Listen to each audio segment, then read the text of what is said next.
Hello बच्चों, welcome to class.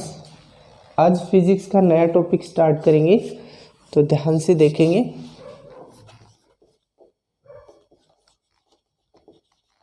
Physics इसका जो नया टॉपिक है, आज हम स्टार्ट करते हैं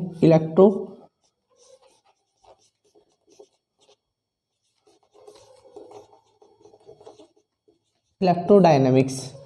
इस कंप्लीट इलेक्ट्रोडायनेमिक्स, ये जो इलेक्ट्रोडायनेमिक्स होता है वो हमारे एक फिजिक्स का पार्ट होता है, जो कि हमारे को स्टडी कराता है किसके बारे में, ओनली एंड ओनली चार्ज के बारे में। जो चार्ज होता है उसकी क्या क्या करैक्टरिस्टिक्स होती है, उसका बिहेवियर कैसा होता है। तो यानी कि इस कंप्लीट के अंदर हम स्टडी करेंगे, तो किसकी करेंगे, स्टडी ऑफ ए चार्ज। ठीक है, तो डेफिनेशन क्या बनी, it is the branch of a physics which deals with the study of a charge is known as the electrodynamics. Basically electrodynamics को हम तीन पार्ट में डिवाइड करते हैं। ठीक है, जो पहला पार्ट है उसका नाम है इलेक्ट्रोस्टैटिक्स,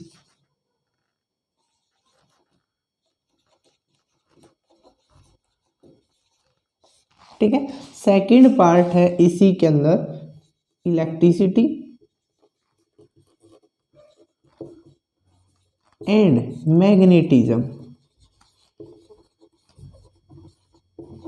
ठीक है, सेकंड के बाद थर्ड पॉइंट आता है ईएम वेव। ठीक है, तो कहने का मीन्स क्या है कि इसके अंदर भी चार्ज की हम स्टडी करेंगे, इसके अंदर भी चार्ज की स्टडी करेंगे, इसके अंदर भी चार्ज की स्टडी करेंगे, क्योंकि ये किसके पार्ट हैं, ओनली इलेक्ट्रोडायनेमिक्स की। और इलेक्ट्रोडायनेमिक्स किसकी स्टडी कराता है, चार्ज की स्टडी कराता है। ठीक है, बेसिकली यहाँ पे जो चार्ज है, अगर वो चार्ज एट रेस्ट हो, अगर वो चार्ज अगर रेस्ट हो, तो वहाँ पे जो आपको स्टडी होगी वो इलेक्ट्रोस्टैटिक्स की स्टडी होगी। कहने का मतलब it is the branch of A science बोल सकते हैं, या फिर बोल सकते हैं it is the branch of electrodynamics which deals with the study of a charge at rest. जहाँ पे चार्ज है वो रेस्ट में होगा, उसको हम इलेक्ट्रोस्टैटिक्स बोलते हैं। ठीक है, फिर क्या कहता है, इलेक्ट्रिसिटी, यानी कि जहाँ पे मूविंग ऑफ ए चार्ज,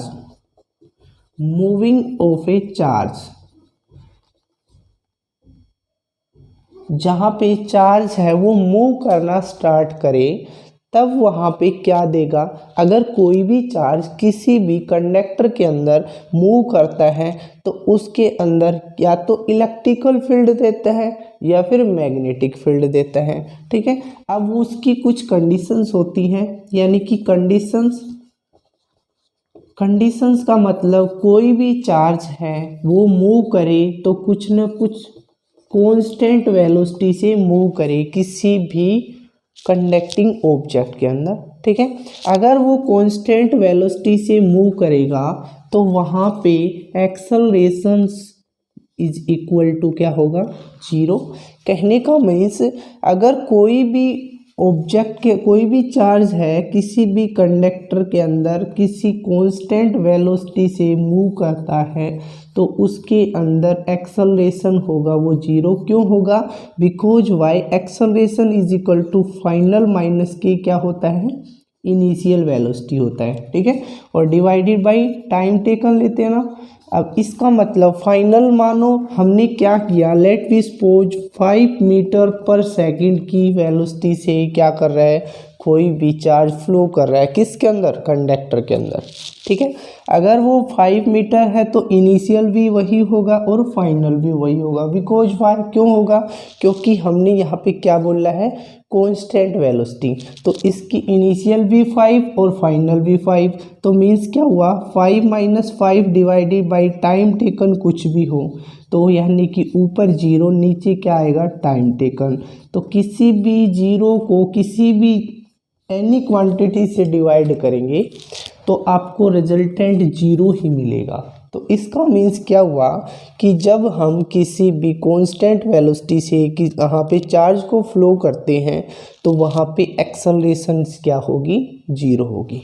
ठीक है, थर्ड जो पॉइंट है ईएम वेव, यहाँ पे क्या होता है एक्सेलरेटेड चार्ज। कहने का मतलब यहाँ पे जो चार्ज होगा वो कुछ न कुछ एक्सेलरेट होगा, नेवर बी जीरो। वो वहाँ पे चार्ज है वो कभी भी एक्सेलरेट होगा, तो कभी भी वो एक्सेलरेशन उसकी जीरो नहीं हो सकती। तो इसके अंदर हम थोड़ा सा डीपली हायर क्लास में पढ़ेंगे या फिर नेक्स्ट चैप्टर में पढ़ेंगे, जो कि क्या होगा कि वहाँ पे जब कोई भी चार्ज एक्सेलरेट होता है तो उसकी क्या क्या कैरेक्टरिस्टिक्स होती हैं, उसका बिहेवियर कैसा होता है, उसका नेचर कैसा होता है, वो क्या इलेक्ट्रिकल फील्ड देता है, क्या मैग्नेटिक फील्ड देता है, ये हम अगले चैप्टर में डिस्कशन करेंगे। ओके, तो मैंने आपको कुछ नहीं बताया, ओनली एंड ओनली यहाँ तक जो बताया कि क्या होता है इलेक्ट्रोडायनेमिक्स होता है, वो एक प्रकार से क्या होता है फिजिक्स का पार्ट होता है जो कि स्टडी कराता है ओनली चार्ज के बारे में। अब हम इलेक्ट्रोडायनेमिक्स को 3 पार्ट में डिवाइड करते हैं। तीनों पार्ट में पहला इलेक्ट्रोस्टैटिक्स, दूसरा इलेक्ट्रिसिटी एंड मैग्नेटिज्म, तीसरा ईएम वेव। यहाँ पे क्या होता है चार्ज होता है वो एट रेस्ट पोजीशन पे होता है, यहाँ पे चार्ज होता है वो मूविंग करता है, और यहाँ पे चार्ज है वो एक्सेलरेट होता है। ठीक है, उसके बाद हमारे मेन जो टॉपिक है वो बात निकल के आती है यहाँ पे कि जो चार्ज मेन जो टॉपिक है, कहने का मीन्स क्या है, जो बात निकल के आती है कि चार्ज क्या होता है। मेन जो पढ़ने का कॉन्सेप्ट है वो क्या है, चार्ज क्या होता है। ठीक है, तो इसके बारे में हम थोड़ा सा डीपली डिस्कशन करेंगे।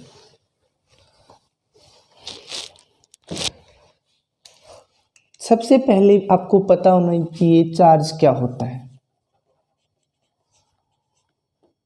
चार्ज क्या होता है, चार्ज एक फिजिकल क्वांटिटी होता है। कहने का मीन्स किन्हीं भी दो चीज़ों को, किन्हीं भी का मतलब कोई भी दो वस्तुएं को एक दूसरे से जब आप रगड़ते हो, रबिंग करते हो, तो जो कोई फिजिकल क्वांटिटी प्रोड्यूस होती है उसी को हम चार्ज बोलते हैं। तो when two things are rubbing to each other then produce a physical quantity, this is known as the charge. ठीक है, तो डेफिनेशन क्या बनी, when two things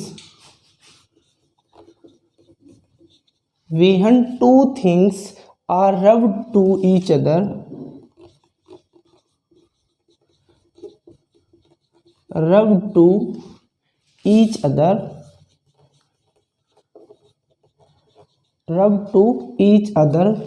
produce a physical quantity।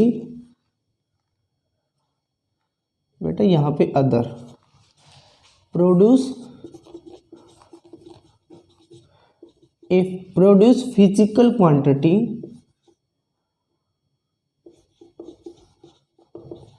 physical quantity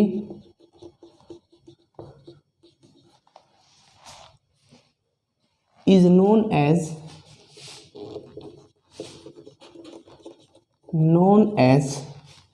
charge. कहने का मीन्स क्या है, जब आप किसी दो वस्तुओं को एक दूसरे से रगड़ते हो तो वहाँ पे एक नई फिजिकल क्वांटिटी पैदा होती है, उस फिजिकल क्वांटिटी का नाम होता है charge.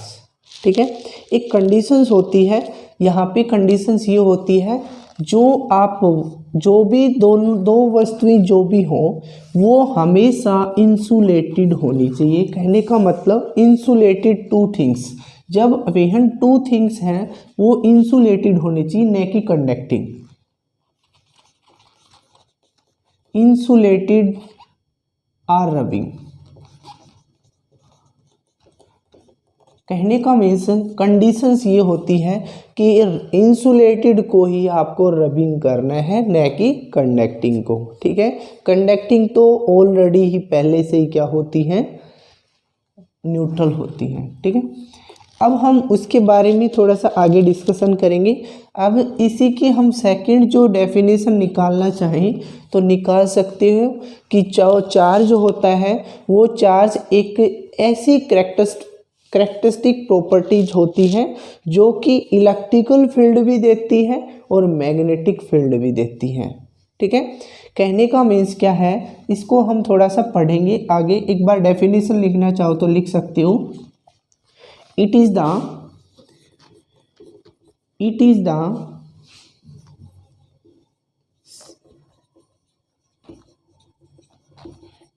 characteristic property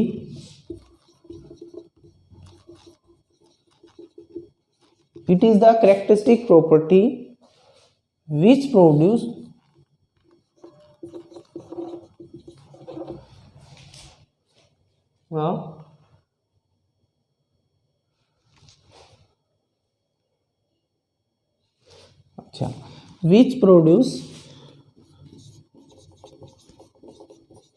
both electric and magnetic field. It is the characteristic property which produce both electrical and a magnetic field is known as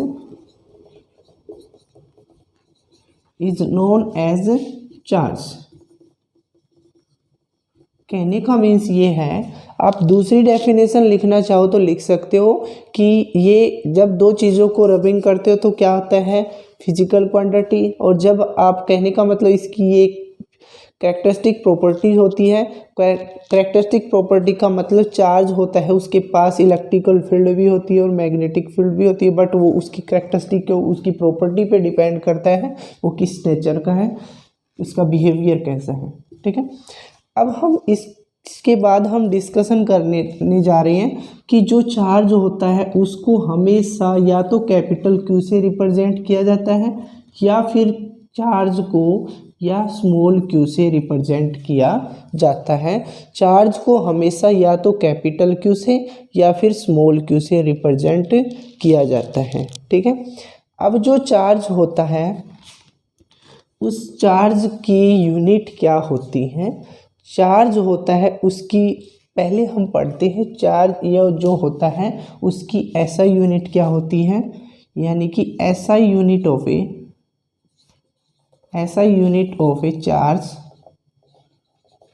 charge की एसआई यूनिट क्या होती है। एक बेटा होती है साइंटिस्ट के नाम से और दूसरी यूनिट होती है वो हमारी स्टैंडर्ड यूनिट होती है। साइंटिस्ट के नाम से होती है उसको बोलते हैं कूलाम।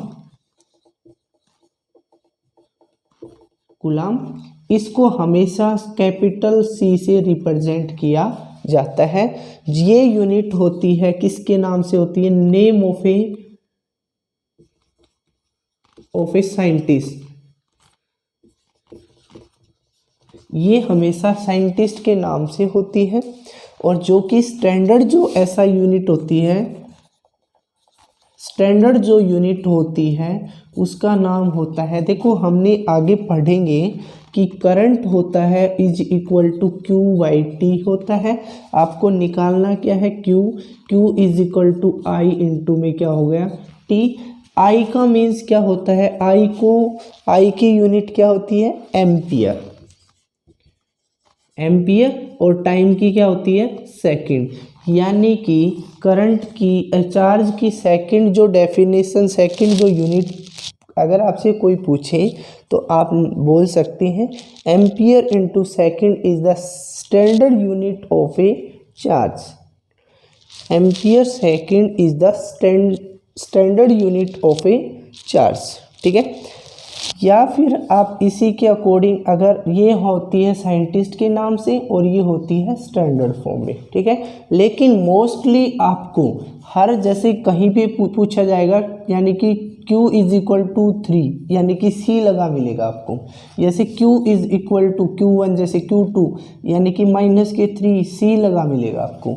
तो ये हमेशा कुल कौन सी यूनिट यूज़ की जाती है, मोस्टली ज़्यादातर यूज़ प्रीफ्रेंस देते हैं तो किसको देते हैं, साइंटिस्ट के नाम से जो यूनिट है उसको ज़्यादातर हम प्रीफ्रेंस देते हैं।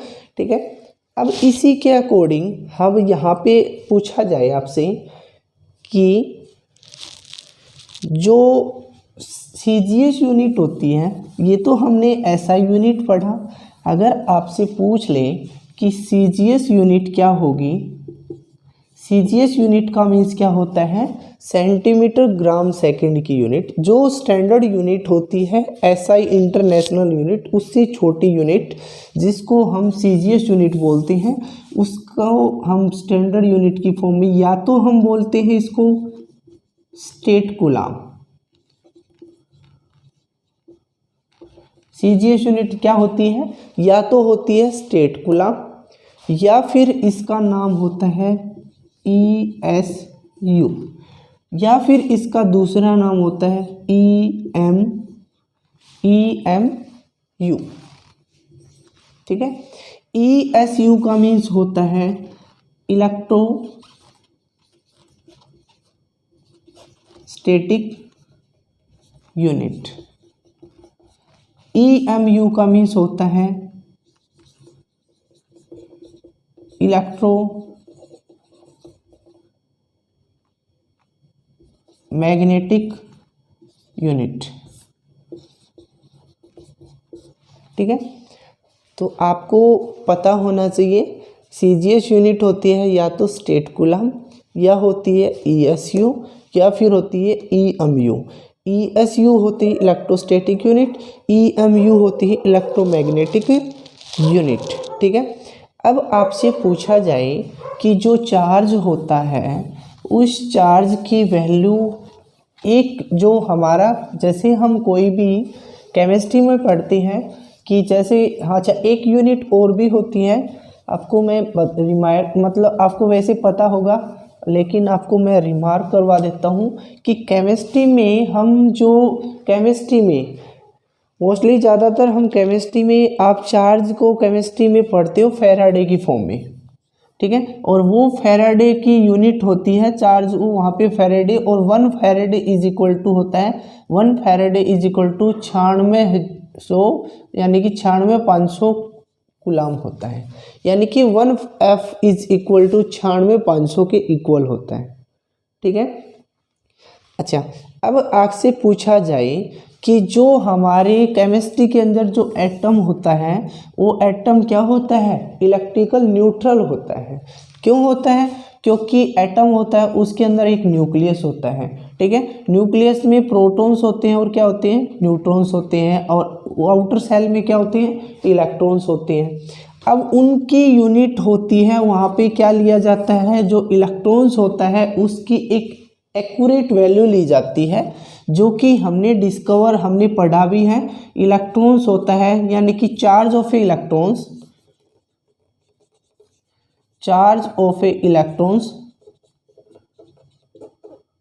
इलेक्ट्रॉन्स होता है उसके ऊपर चार्ज होता है -1.6 मल्टीप्लाई 10⁻⁻⁻19 और क्या लगाते हैं, C कूलाम। ठीक है, और चार्ज ऑफ ए प्रोटॉन्स क्या होता है, पॉजिटिव 1.6 मल्टीप्लाई 10⁻⁻19 कूलाम।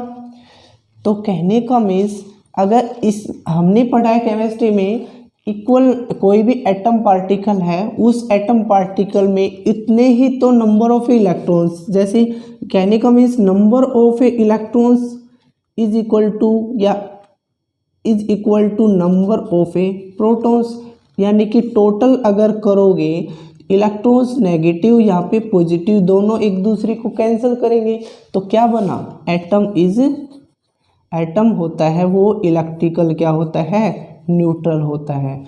यानी कि चार्ज ऑफ ए एटम पूछा जाए तो कितना होगा, 0।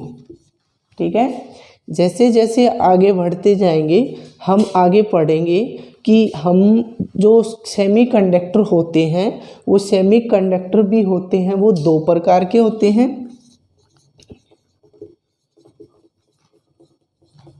सेमीकंडक्टर होते हैं वो टू टाइप्स के होते हैं, एक होता है एन टाइप, एक होता है पी टाइप। वो भी क्या होते हैं, इलेक्ट्रिकल न्यूट्रल होते हैं, वो दोनों क्या होते हैं, न्यूट्रल, यानी कि उनके पास चार्ज कितना होता है, 0 होता है। ठीक है, अब हम इसके बाद हम थोड़ा सा और डिस्कशन करेंगे।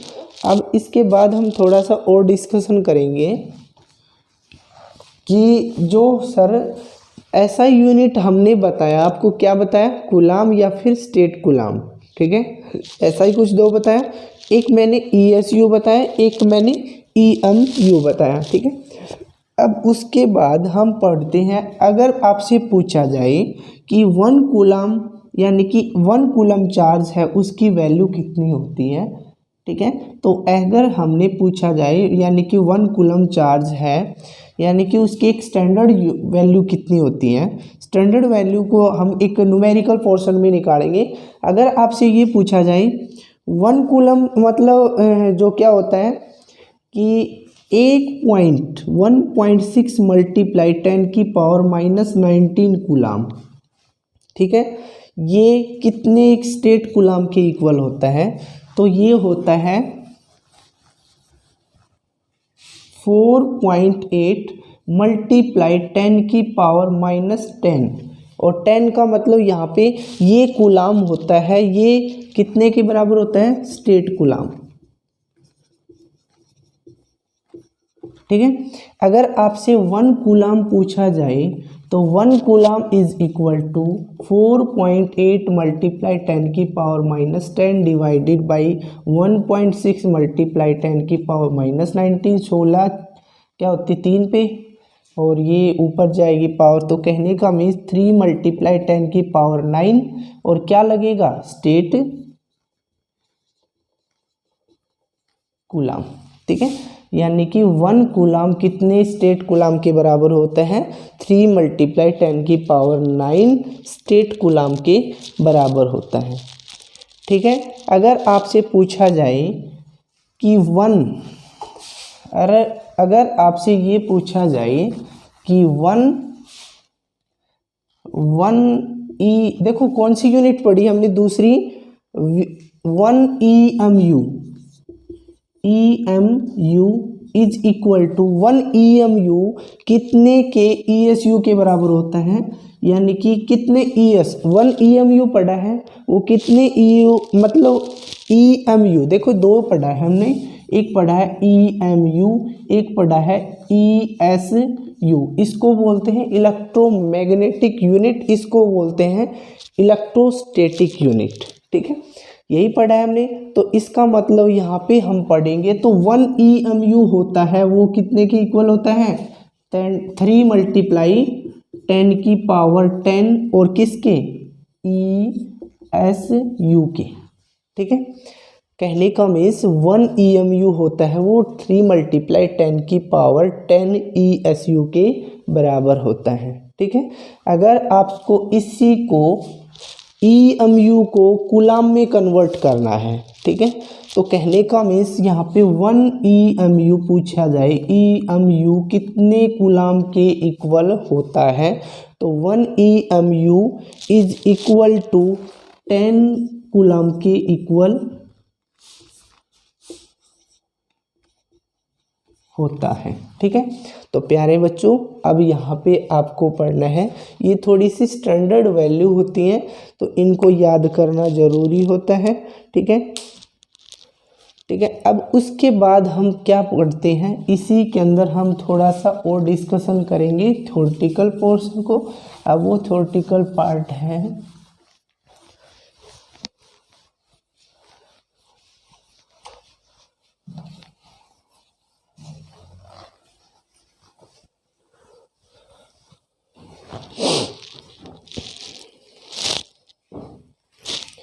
देखो इसके अंदर क्या आता है, चार्ज अगर एक मोस्ट इम्पोर्टेंट पॉइंट है, अगर चार्ज यानी कि चार्ज एट रेस्ट। अगर कोई भी चार्ज रेस्ट पे होगा तो उसके पास क्या होगा, इलेक्ट्रिकल फील्ड होगी या मैग्नेटिक फील्ड होगी या फिर दोनों होंगी। तो कहने का मीन्स बेटा यहाँ पे आप बिल्कुल माइंड में डाल लेना कि चार्ज अगर रेस्ट पे होगा it have only electrical field, it have only magnetic electrical field.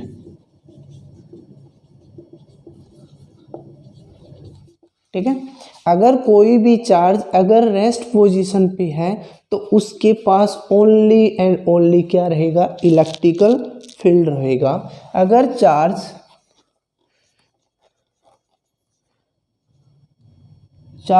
Moving,